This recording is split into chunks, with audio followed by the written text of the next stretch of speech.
name is Michael Bender. I'm the director of the Mercury Policy Project. I'm also the co-coordinator of the Zero Mercury Working Group. Today I'm just speaking on behalf of the Mercury Policy Project. The dental issue really came to the forefront for me at the UN Global Mercury Assessment meeting in 2001. Not a lot of discussion about direct health effects from dental mercury, but what became really clear was the enormous impact the use of dental mercury has on the environment, and the fact that dental mercury, some of it methylates and gets into the fish and into people. That was the main concern that was expressed through the UN report in 2001. Generally amalgam fillings are billed as being cheaper than the composites, but that's only the case when the external costs aren't factored in, when you aren't talking about the cost of the amalgam separators, or for instance if in the US they required control devices on crematorium like they do in Europe. We estimate that will cost an additional $18 per filling to incorporate those societal costs into the use of amalgam. So overall, we're estimating that amalgam is actually more expensive when you factor in the societal costs. We estimate upwards of between $44 and $67 more per filling, the use of amalgam filling. The mercury in a dental office, once it goes through the traps, it gets through the dental office plumbing. Part of that mercury gets retained in the traps of the plumbing, because mercury is 13 times more dense than water. So there's a lot of it that gets stuck in the plumbing, and so even after you have an amalgam separator, for instance, you're still going to have a lot of pollution for a number of years, because the water that's trickling through that piping system is going to end up contributing to the load at the municipal wastewater treatment plant.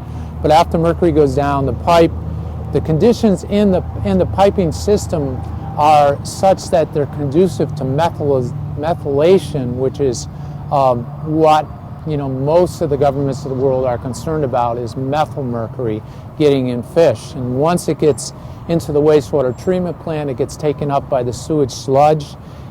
Wastewater treatment plants are not designed to treat hazardous waste, so that mercury ends up in the sewage sludge at very high levels, and then it either gets incinerated, where it gets released to the air, or it gets land applied, and through that process on farmers' fields, or for a soil amendment, you end up having that mercury get released back into the environment.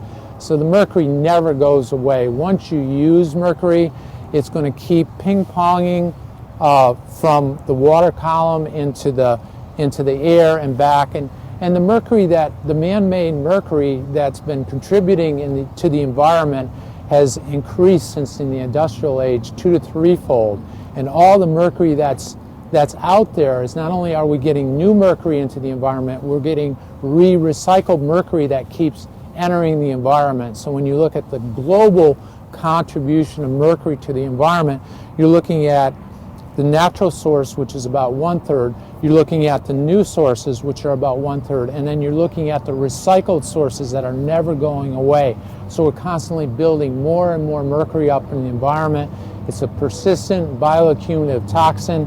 It's a neurotoxin. It never goes away, and plus it's an intercontinental pollutant, which is why the only way we can solve the problem is to have a global legally binding treaty with controls to ensure that the mercury no longer gets into our environment. So we're involved in a global negotiation for a legally binding treaty on mercury, and one of the issues that's being looked at is phasing out mercury in products and processes, and one of the areas that is under discussion is phasing out dental amalgam.